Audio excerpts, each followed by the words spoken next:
The SAS is the Special Forces regiment upon which all others are based. Few are tough enough to pass selection. But what does it take to survive once you make it into the Special Air Service?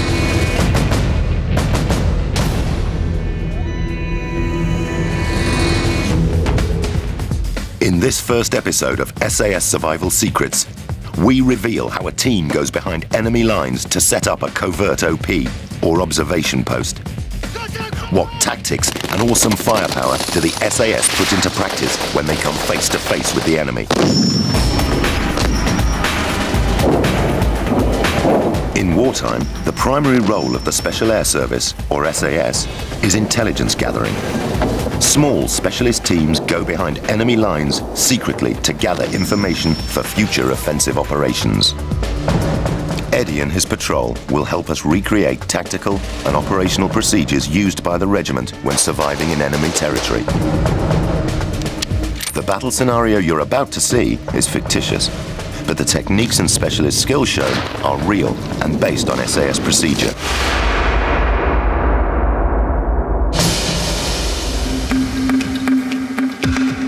There's been a military coup in a rogue state. A general in the army has taken power and is using his stronghold to launch attacks on neighboring countries and sponsor terrorism. The SAS have been called in.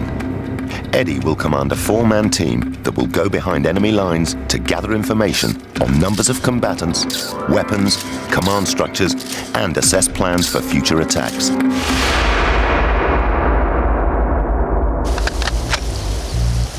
Our team have over 30 years of combined experience in the SAS. It's the combination of rigorous selection, hyper-intensive training, and specialization in skills that makes the Special Forces special. In an SAS patrol, we normally have 4 basic skills. Johnny's a lead scout in this operation. He is also a linguist, speaks Serbo-Croatian and French. John Mack, he's a radio operator. He's also a demolitions expert. Pete, he's a patrol medic. He's also a trained sniper. Myself, I'm the patrol commander. I'm a sniper specialist and a trained demolitionist. All of these skills, plus the firepower we have, makes us a formidable force.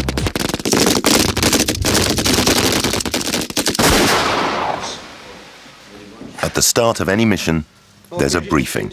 So the first thing Eddie does is convene a Chinese parliament. During the planning of operations, the SAS pride themselves on listening to the views of all ranks.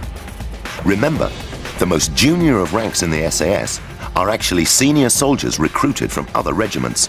So everyone has lots of soldiering experience. We're going to insert into Zangara, yeah? Which we've been expecting for a while anyway. We're going to insert by boat on this beach here. Johnny, what I need you to do, mate, is find out the tides, etc. for the beach, mate, yeah? The tide run here is actually quite steep, it's about 24 to 27 feet, so it'll give us another sort of tide window hole to actually insert. Going into an OP, but it's an offensive OP. We may be required to take a target out once we get in there, lads, yeah? The SAS are experts in setting up observation posts and remaining in them for long periods of time. Most of the tactical operations in a mission of this sort take place under the cover of night. But for the purpose of these reconstructions, they'll be taking place in daylight. We've got 3 days from landing to get in, establish the OP and be ready to start reporting back. What's the maximum duration, Eddie? 28 days, lads, right? So we've got a lot of gear to take with us, right? So we've got to get that sorted out. If you can get the medical kit sorted out, Johnny, Mike, right? You get the rations, start collecting all the gear, ammunition, all the rest of it. Well, user than that. I'll have a good map study. When a four-man team go on operations, they never know what they'll encounter behind enemy lines. But elite forces have to be prepared for the unexpected. What they take is crucial to their survival and combat readiness. If you're going in an OP behind enemy lines for 28 days, you've got to be very selective as to what kit you take with you. This kit you see in front of you is an example of what one man in the patrol would carry. Weapons, got the sniper rifle down there, M16 and a 9mm Browning. The M16 is the standard issue American assault rifle, but the SAS was quick to adopt it for operations, as it is both lightweight, rugged, and has a high rate of fire. It can also be combined with the M203 grenade launcher. The SAS always carry pistols for personal protection. The Browning High Power and the Sig Sauer P226 are both 9mm semi-automatic weapons with considerable stopping power. The long-range L96A1 sniper rifle is a standard of the British Army. Eddie, a sniper specialist, can hit a target over 1,000 meters away, and his expertise may be called into action during the OP.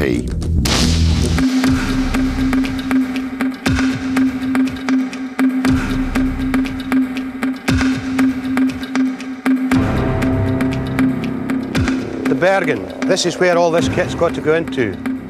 The rations, we've got 28 days rations here. Obviously, that's not going to fit into the Bergen. Each man, it's up to him what he keeps and what he takes, because don't forget, he's going to be carrying the stuff at the end of the day. You've got a rice pudding, keep that. You've got beef burger and beans and steak and potatoes. Throw one, keep the other one. Drinking chocolate mix. Because we're on hard routine, we won't be heating anything or cooking anything. But this can be mixed with cold water and drunk, nutritious. Keep. It is vital that Eddie and his team leave no trace of their activity at the OP. Whatever they take in, they must leave with. This includes their own body waste, which must be bagged and taken away in their Bergens. The smell of cooking could alert the enemy, so they must live on cold rations. They must do all this whilst remaining tactically alert. This discipline is known as hard routine. If you had to survive for a month in a hole in the ground, what rations would you place on the menu? Vegetable stock drink. Bin it. Whitener for your tea and coffee. Once again, you might be thinking, bin that, but you don't, you keep that. When I was in the Falklands, 28 days behind enemy lines, for the last 7 days we lived in powdered milk and sugar mixed in water because there were no rations left. Keep it. Matches. We're not lighting anything. Bin them. Spare clothing. Spare batteries for your torches. Camouflage cream. Bungee cords. They're very handy for strapping stuff onto the back of your Bergen. Batteries for the radio. Every member of the patrol has to carry the radio batteries. We've got a night sight for the sniper rifle. Claymore mine. Claymores were first used by the SAS in Borneo. They fire around 350 metal balls to a range of 100 meters, making them an awesome defensive weapon in the SAS arsenal.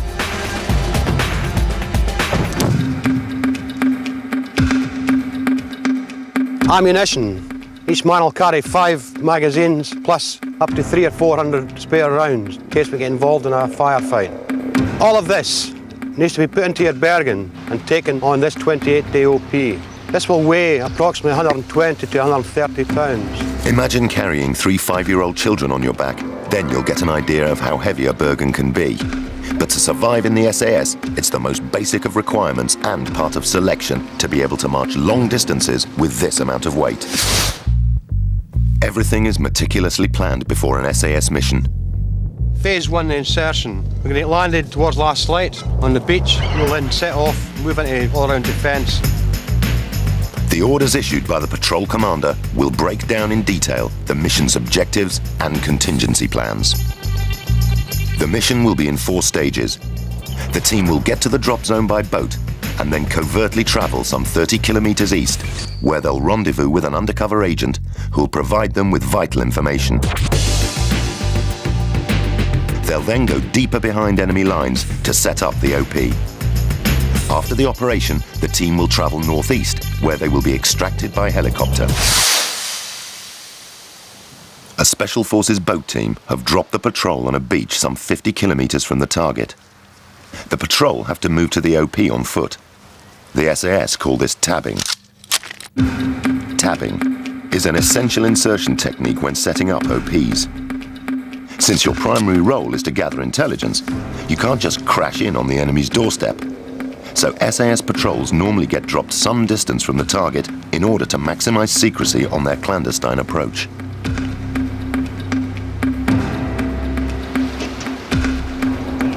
Insertion via sea to land is a critical period on a covert operation. We've now progressed further off the beach. We have adapted all-round defence.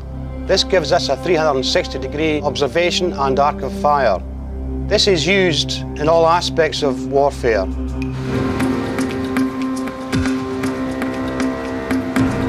The point man, Johnny, is in the most advanced position. It's his job to look and listen. Just tactically sit quiet till the boats disappear and we get tuned into the local atmosphere.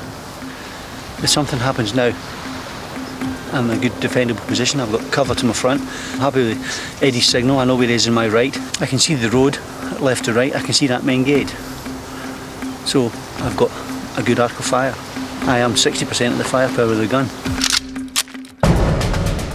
Johnny's weapon is a Mini-Me, which has far greater firepower than the M16.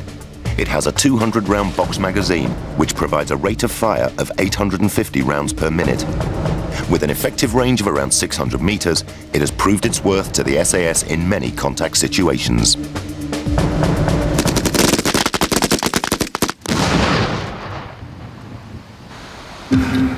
Eddie gives a signal to say it's safe to move on, but only once the team are sure the surroundings are free of enemy. At various points along their route, the patrol will choose an emergency rendezvous. A signal is passed along the patrol that lets everyone know its exact location. The ERV is the position to which all members of the patrol will return to if they have to retreat quickly from an enemy attack.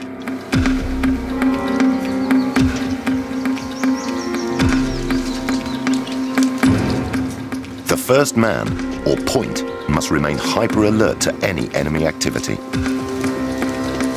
The point man is constantly picking the route. He's looking for the best route and most tactical route up to the objective. He's now selected the route and he's going to move off down that route. You'll notice as he's patrolling, he's very careful when he's transferring his weight onto his forward foot. This is in case there's any booby traps.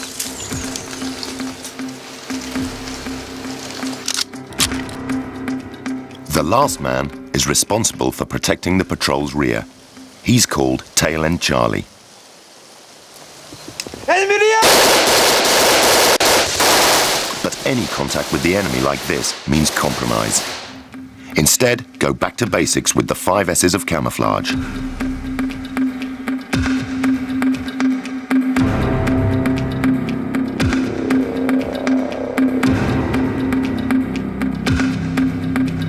Helmets, rifle and kit have a definite clear square shape, so you'll need to break up straight lines. Use strips of scrim and cloth, or the addition of local vegetation. A man's body in sunlight and moonlight casts a shadow. SAS patrols never use paths or established tracks to avoid their shadows being cast on the open ground. One of the main giveaways on camouflage is shine. Anybody wearing wristwatches, chains, give your position away in no time at all. Silhouettes are also a dead giveaway. There's no point in being well camouflaged if you walk along the top of a hill creating a moving outline that's easy to spot. SAS patrols tab below the ridgeline, blending in with the vegetation. They also maintain space between each other. This spacing makes the patrol less easy to spot whilst on the move. If you perfect the 5 S's, shape, shine, shadow, silhouette and spacing, this is what you can achieve.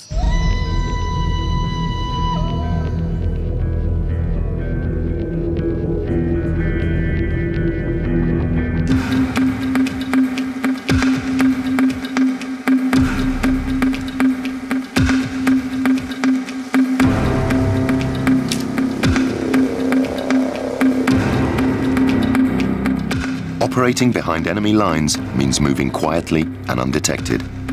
SAS teams have a system of hand signals to communicate with each other silently. Halt. Down on the ground. Obstacle. Friendly. Enemy. Recce. Listen in. move forward. ERV, emergency rendezvous point. Mine or booby trap. Water. Building. Ambush left. Ambush right.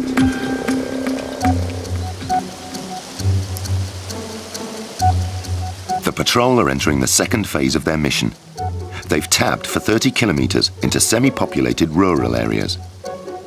Being so close to farmland means that the slightest noise could give them away to the enemy. Hand signals become their only means of communication. We're coming along the track. Lead scout, John, heard some noise, stopped the patrol, signalled the enemy in front. I then gave the hand signal for an immediate ambush right.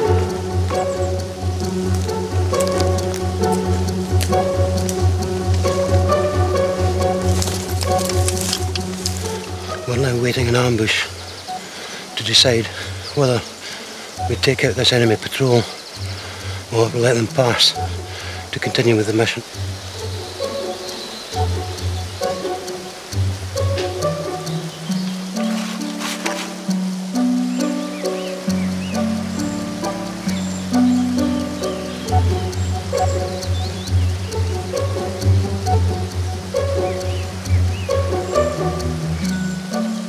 We're in a position to take the enemy out if we're discovered, but the mission is more important. Our mission supersedes taking out 3 normal squaddies walking along back to the base camp.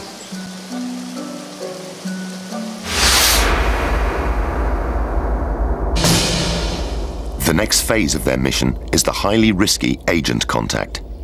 Yet it should provide valuable new intelligence for the OP and their target, the renegade general.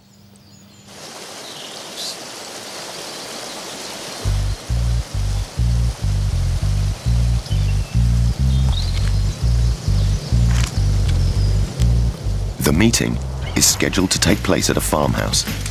Yet being so close to civilians puts a lot of pressure on the point man, Johnny. His main concern is the noise that we're going to make when we're moving. Because any noise we make can be heard. Also, if we make a noise, then we can't hear any other noise which is around us.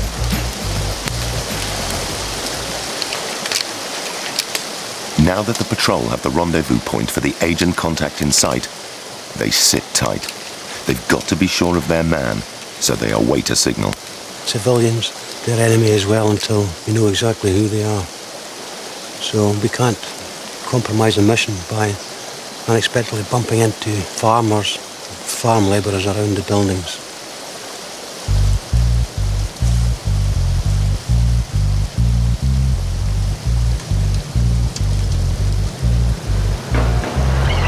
The agent has given the pre-arranged signal, so Eddie briefs the patrol on the next plan of action.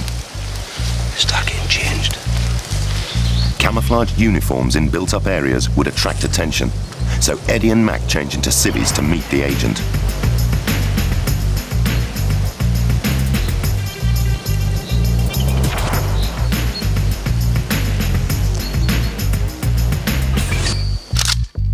When doing an agent contact, you don't know what's going to happen. The agent could have turned, he could have been followed by enemy patrols, he could have been under observation. You don't know what's going to happen when you arrive there. The SAS use codes to verify the authenticity of agents.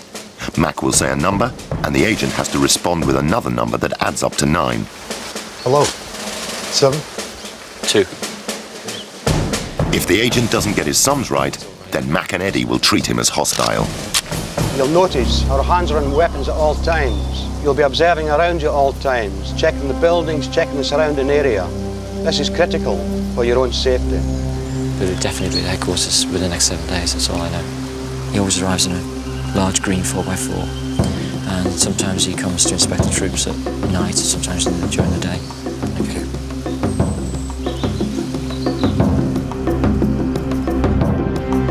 The patrol now tap a further 20 kilometers southeast to the enemy base for phase 3 of the mission. Upon finding a good OP position, they must first construct a lying up point, or LUP. Situated just to the rear of the OP, this mini-base provides support for the men in the forward position. The patrol will split into pairs. One team will rest and eat in the lying-up position, whilst the other observes the target from the OP. The teams rotate in shifts.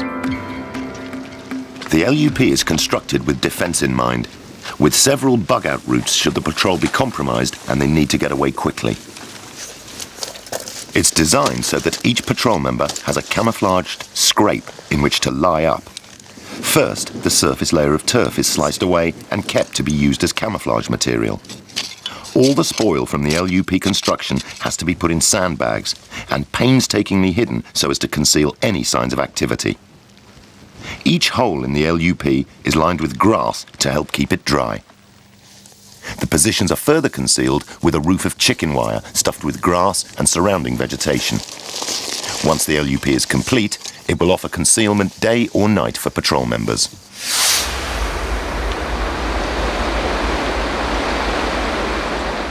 Over the next few nights, the patrol will construct the observation post. The OP is built on similar lines to the LUP, but it's more like a trench, being deeper by around 4.5 feet.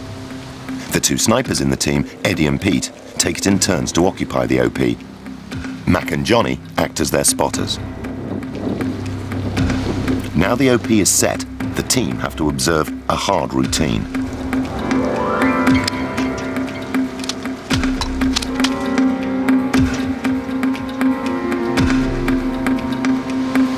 They must gather as much intelligence as possible and stay alert to the possible arrival of the general.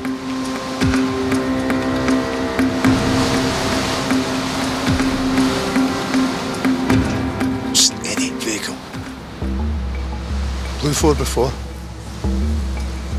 2 up, 2 up. Yeah, got them. Yeah. For the sake of our fictional war story, and in order to nip a conflict in the bud and save thousands of lives, headquarters have ordered Eddie's patrol to use any opportunity to take out the enemy general. Now all that's left is for the team to wait. Living in cramped conditions, eating the same rations and whispering all the time whilst remaining alert requires a tremendous amount of discipline.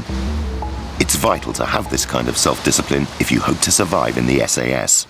Occupying an OP position, especially from a spotter or a sniper's point of view, is a very long and arduous task. You've constantly got to be alert, watching what's happening down in the enemy position. You'll notice behind us there's no silhouette. We've camouflaged it so that we're very low to the ground and our outline's broken up with the foliage behind us.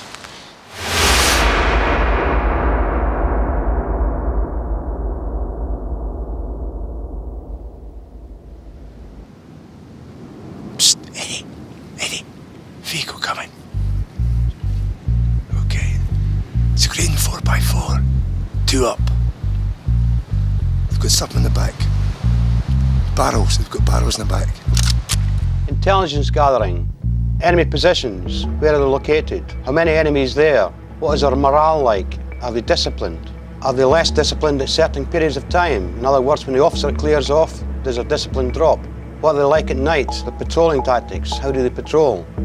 All of this information is vital.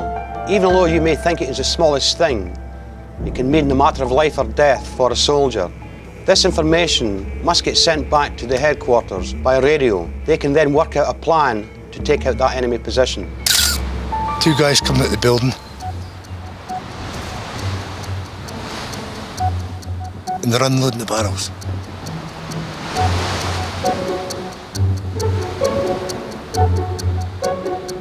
Psst, Eddie. Excellent.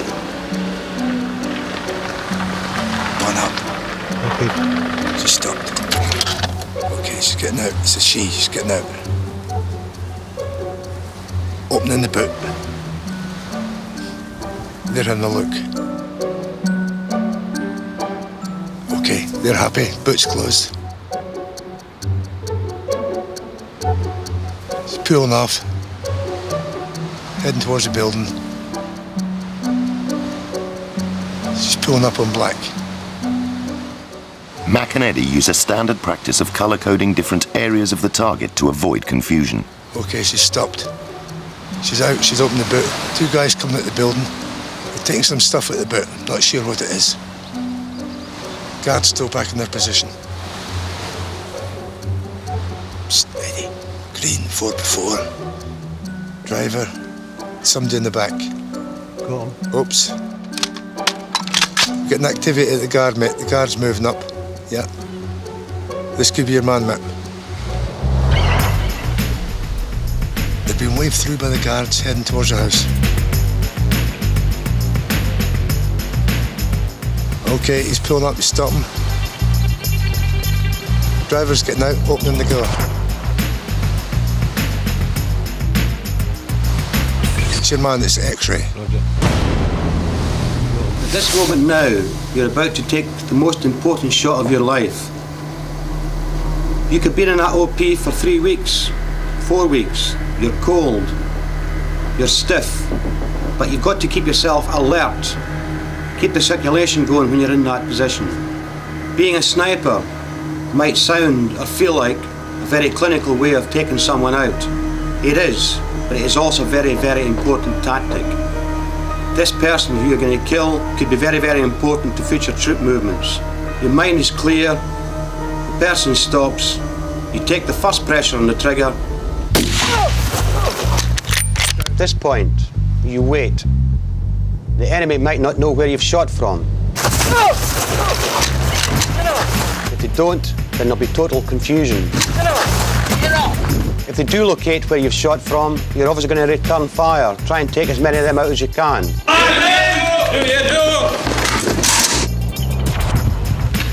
During this phase, the other 2 members of your patrol will be getting their gear together, ready to give you assistance, because they know we've got to move fast.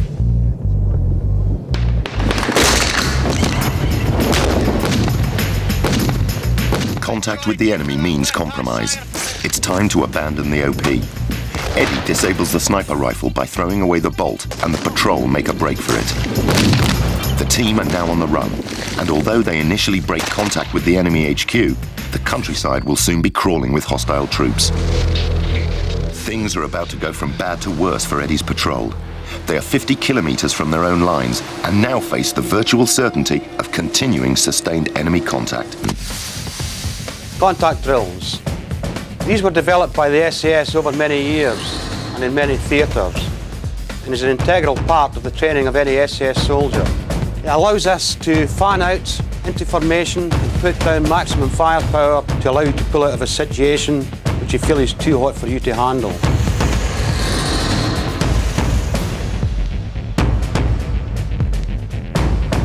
At this stage here, my lead scout will spot the enemy patrol. He will immediately put fire down. The rest of the patrol will move into fire positions. When we've got the enemy's heads down, we will then start pulling back as 2 teams. You will notice that at no time does anyone move backwards unless there's fire coming down from the other 2 guys.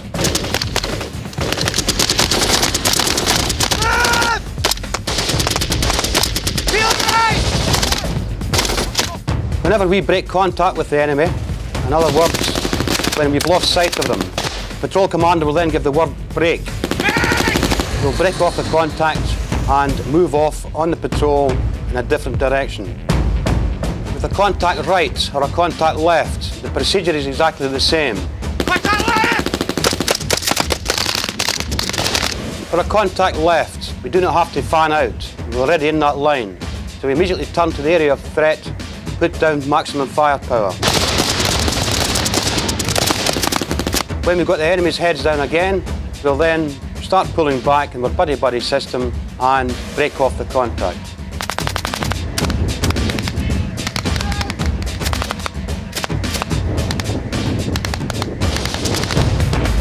Contact rear.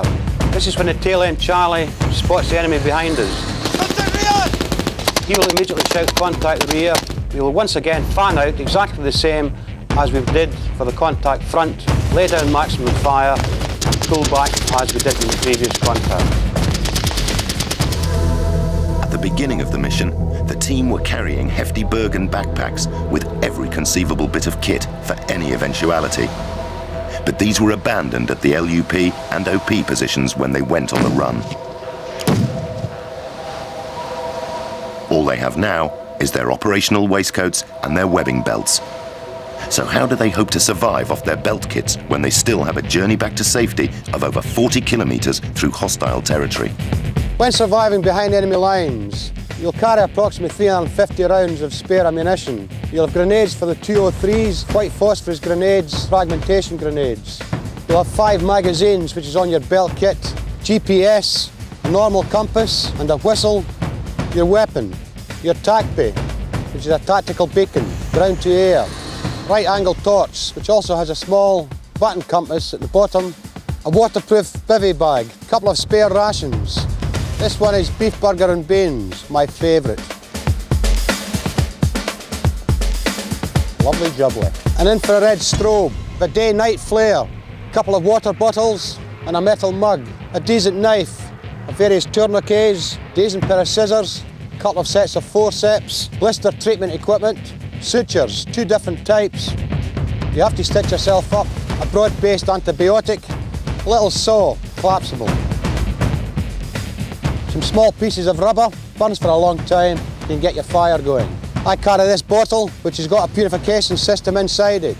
This is good for about 150 litres of water. Magnesium block with a striker. Tampon. Break this open, get a little piece off, use your flint, strike it, and get a nice little fire from it. Various survival bags, a small knife, a wire saw, a heliograph, a spare button compass, fishing hooks, wire for making traps, a multi-tool, a head torch. I carry neoprene gloves. Even if they get wet, they still keep your hands warm. Your basic belt kit, followed by your operational waistcoat. Into this and this goes all this equipment.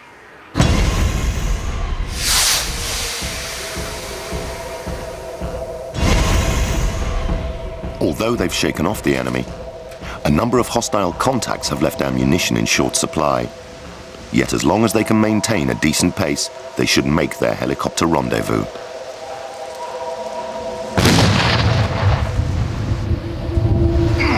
Mac has fallen victim to one of the world's most indiscriminate weapons. They are sleeping soldiers that will kill and maim anything from civilians to animals. Landmines. Anti-personnel mines come in all shapes and sizes. Some are as small as a woman's powder compact, others the size of a house brick. All are packed with the material to create lethal shrapnel that maims and kills. Unlike soldiers, they stay on duty long after the fighting has stopped. Mac may have been blown up in our enactment, but in real life, he is John McAleese, holder of the military medal and an expert in explosives.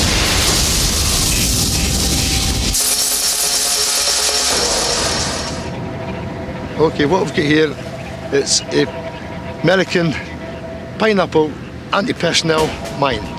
Touching any one of these 3 little prongs, where from the top or from the side, it will trigger the mine to go off. Designed to maim, not to kill.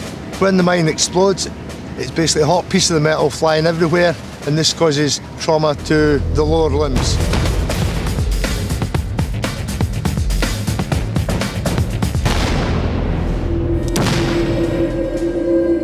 What we have here is a Yugoslavian mine.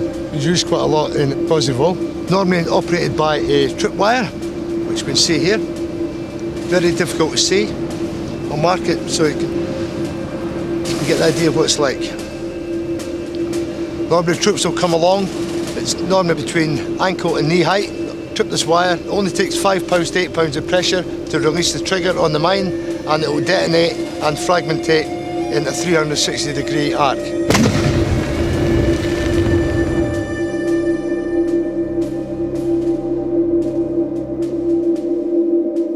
Right, what we've got in front of us here is an anti-tank mine. If we just peel back the earth, we can see what we've got below us. Plastic coated mine. Okay, what we've got on top of this mine is sort of disarming switch. Basically, it's twirled round onto the plunger, which prevents the plunger from going in and igniting the mine. The mine's placed in the ground, safety pins pulled out, the thing is armed. Along comes the vehicle, tank, APC, anything like that at all, goes over the top, boom, goodbye the boys.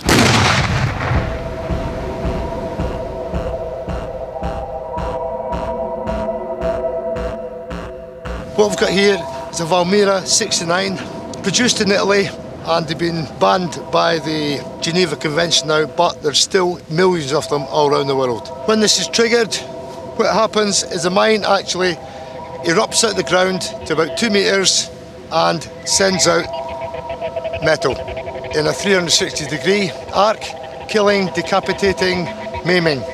Very naughty weapon.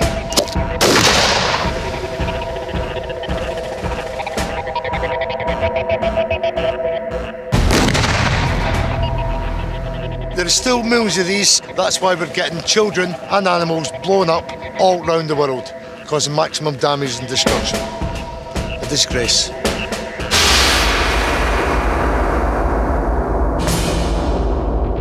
In our mission story, Mac stood on a blast mine, about the size of a small tin of salmon. Its nickname is a toe popper, which doesn't belie the fact that it has shredded Mac's leg. So how will Eddie's team extricate themselves from the centre of a minefield with a major casualty? The only way out is the way they came in.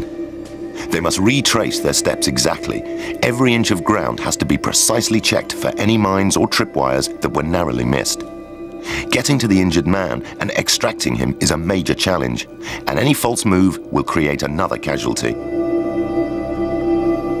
The wounded man must be carried out. Mines are often designed to maim rather than kill. A dead man is no longer a drain upon resources, whereas a wounded man ties up huge amounts of personnel.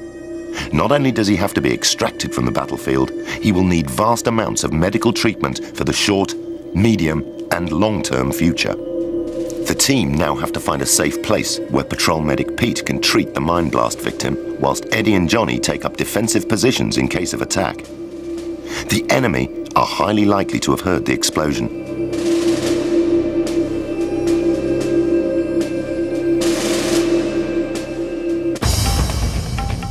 The impact of the blast has ripped right through Mac's leg.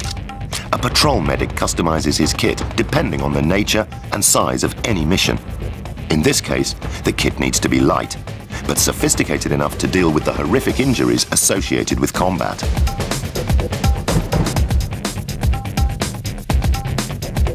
With the casualty still breathing, the priority is to stem the flow of blood from the leg, using a variety of sterile dressings. Excessive blood loss could lead to death. The medic also needs to stop any chance of infection by dirt and debris from the mine blast. During the treatment, the casualty will be conscious, but in a state of shock.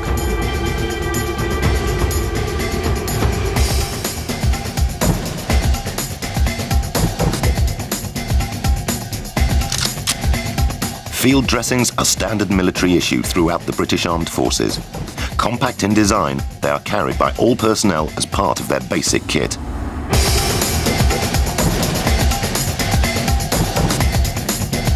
The next priority in a trauma situation like this is to secure circulation. The medic needs to get an intravenous drip into a vein before it collapses. This is also critical to ensure a good drug route into the body. Throughout the treatment, the medic must always be ready to grab his M16 and take up a defensive position should the patrol come under attack.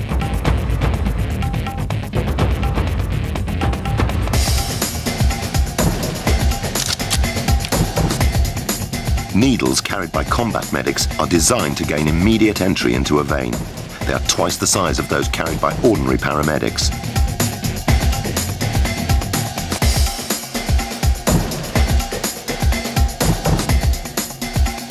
Pete sets up an intravenous fluid on a small drip using the weight of the patient to create a steady flow. The final step involves using a key code to mark the casualty's forehead to help the evacuation unit. In Mac's case, it's an M to show he's been given morphine.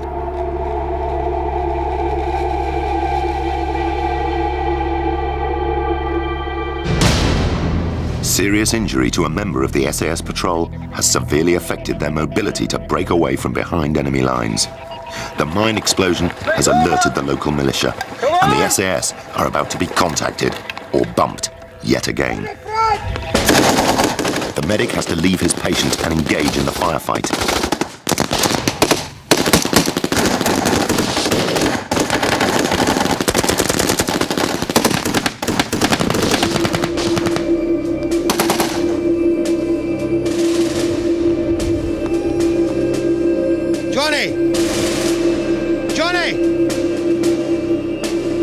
Pete, go and check Johnny.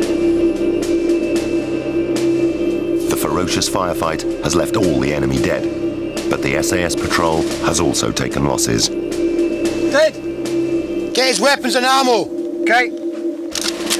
Even with a patrolman dead, there is no time for sentiment. Pete strips Johnny's body for the remains of his weapons and ammunition. The patrol chooses to replace Pete's M16 with the firepower of the Mini-Me. With the patrol now down to 3 and 1 still critical, the chances of making it to a successful extraction point are fading fast. The immediate priority is to lift and shift to a suitable place for shelter before darkness falls.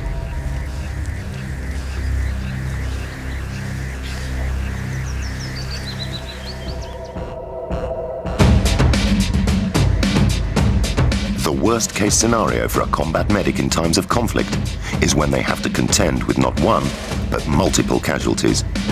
Recently, armed forces travelling in convoys have come under attack in places like Kosovo and the Gulf, with horrific consequences. British combat medics, faced with mass casualties during the Falklands War, worked with a system called triage when deciding who was first priority for treatment. Many medics were under the command of Surgeon Rick Jolly. The casualties have come in large numbers in 3 separate incidents. And I won't give you any figures, but I'm proud to say that thanks to the combined efforts of the naval surgeons and the army surgeons and the Royal Marines that support them, everyone that's come in here alive, despite their horrible wounds, has gone out alive. 21 years on from the Falklands conflict, we've asked Surgeon Rick Jolly to explain the actions of an SAS patrol medic when faced with a multiple casualty scenario. We have simulated an incident in which a vehicle patrol is hit by a rocket-propelled grenade.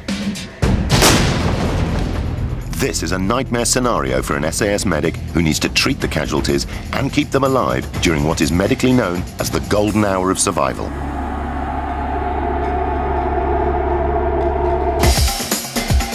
Here we've got an individual. He hasn't got time for emotion. He has to apply the principles of triage or sorting very bravely. Divide the casualties into priorities for treatment.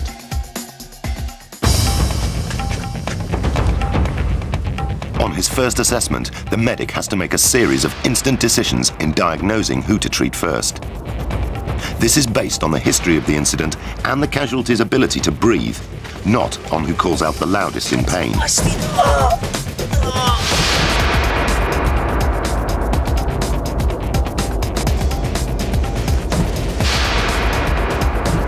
In medical terms, this is called ABC, maintaining airways, breathing, and circulation.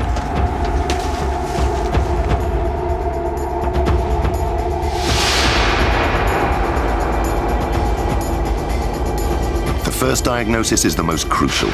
Any mistakes or indecision at this stage could mean death for one or more of the casualties.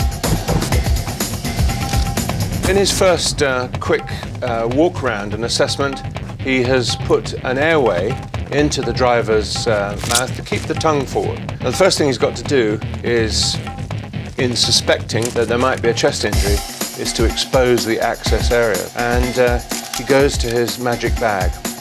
Now, I want you to notice how the material from the bag is organized in his mind, and he goes straight to it.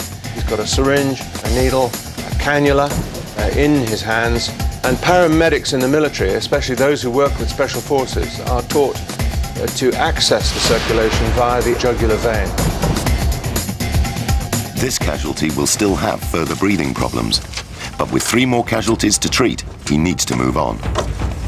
This chap in the back of the vehicle, who, from his appearance, has obviously sustained thermal burns, flash burns to the face, to the inside of the nose, the inside of the mouth, and down to the soft tissues of the throat. The tissues of the voice box are very, very sensitive to this kind of heat and can swell up with enormous rapidity. And so he's going to do something about it. And he puts an intravenous infusion up. And the first thing he does, once that is flowing and running and he's got the line stabilized, is he then draws up a dose of steroids to try and reduce the amount of swelling that will result from flash burns of the throat. He's done what's necessary for this patient, and he can put up a little flip card in the back of his mind. I may still have some problems with the airway on this one. Oh, what about me? Oh. This chap's going to need help, but he can wait. And he comes down to the prone casualty who's lying there in a pretty well near unconscious state. He sees the warning sign of blood in the ear. He might very well have suffered a serious spinal injury. So very correctly and very swiftly, he gets out the cervical collar. He quickly locks it into an estimated correct position in relation to the body. Then our poor chap will be left. Here he really is the lowest item on the totem pole.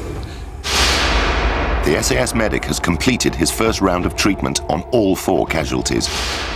Casualty 1 has been given an intravenous access for drugs and blood. Casualty 2 has been given an intravenous drip to reduce the amount of swelling in his throat. Casualty 3 has received a neck brace. Casualty 4 has been given no treatment so far. We'll find out later in the program how our medic increases the casualty's chances of survival. But for now, it's back to our mission.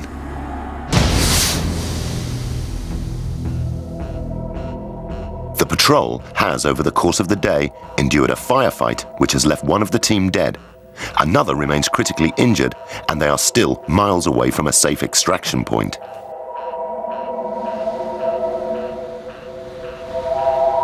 To make matters worse, the enemy have replaced the ineffective local militia with an elite hunter force. Their commander, wary of booby traps, first sends in a man to check the dead SAS patrolman's body.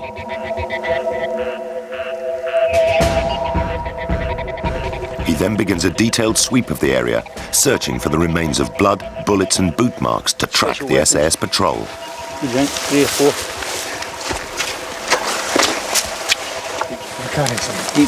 Leave the load.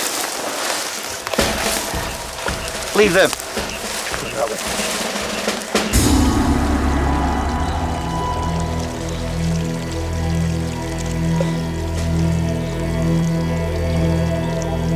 The actions of the SAS patrol have until now been based on adrenaline. This has been the first time they have managed to lie up in relative safety and think about what they need to do next. Eddie, the patrol commander, knows that the chances of making it to safety from behind enemy lines are fading fast, especially with an injured man to carry. Also, the chances of Mac surviving all the way to the extraction point are slim. The patrol needs to make a difficult survival decision. Should they leave their man behind, or should they continue to carry him?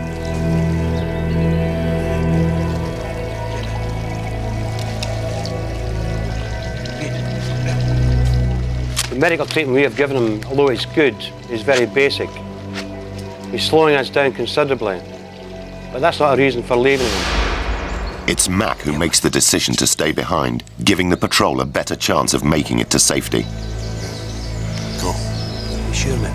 Sure, right. Yeah? Yeah. Okay, Paul, will you leave my sidearm, yeah?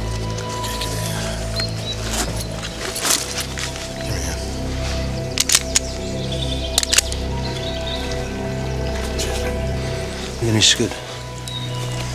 John. Go, man. It's good. Cheers, mate. Go well, buddy. Go. See you in hell. Leaving Mac behind gives Eddie and Pete a realistic chance of covering enough ground overnight to make it to their pre-arranged extraction point.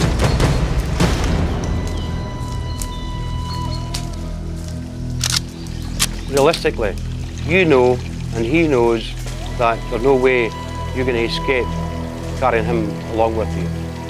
You have to listen to what he says and then coldly and clinically make a decision. Patrol comes first. Johnny Mack will get better treatment if he's captured, hopefully, than he'll ever get with us. Staying with us, he'll probably end up dead. We return to the scene of our Land Rover multiple casualty scenario, in which an SAS medic is halfway through dealing with the injured. He's entered the final part of the golden hour of survival and now has to reassess the priorities for treatment.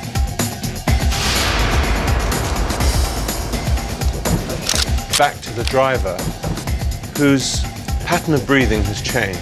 The lung has collapsed, air is going in to the chest wall. He's got to get a device and a drain valve through the chest wall to drain it. And he quickly assembles the components. It's a drainage tube and an intercostal drain itself. He gets out the scalpel, incises the skin, and he makes the hole wider using the steel pair of forceps. He takes the cannula and passes it along the line of his finger and then pushes until it enters the chest. And he knows that he has struck gold when there is a loud as the air rushes out and he's performed a life-saving procedure. So having left the driver, Pete comes around to the back of the Land Rover again, assesses the patient and realises that there is respiratory obstruction. Probably because the vocal cords have swollen up so much and have obstructed the airway. He has to go beneath the obstruction, below the vocal cords. And to do that, he is carrying a mini tracheostomy set. He then secures this device with a piece of tape which he ties into place.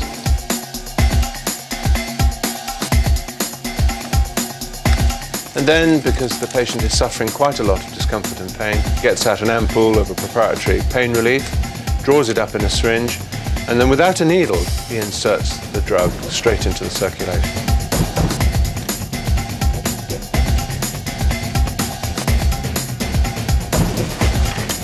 He needs to establish an airway. He goes to his kit and gets out a nasal tube. He'll have a range of sizes. Quite a good yardstick, if you like, is the size of the little finger. Again, the airway of the A of ABC is being protected. Then, our poor chap with the leg, he'll get out a field dressing, and this is put straight onto the fracture to suppress bleeding and to cover it, to prevent soiling and infection. After the wound has been dressed and tied down, the rest of the bandage is used to tie the leg to the other leg in a form of external splinting. He has done the right thing at the right time. Last for this individual. And when you think about it, if he came into casualty with a leg looking like that, he would be descended on. Now the concern comes for evacuation.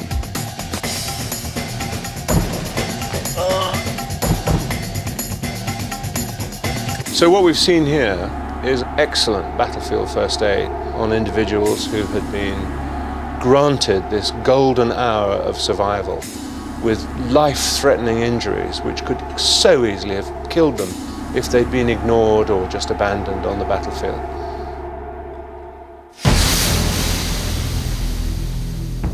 Our original 4-man SAS team are now down to 2, as their mission behind enemy lines has gone from bad to worse. One member of the team has been killed and another left behind seriously injured. Hard on their heels is an elite hunter force keen to avenge the deaths of their comrades. The tracking skills of this specialized unit have paid off with the prized scalp of injured SAS patrolman John Mack.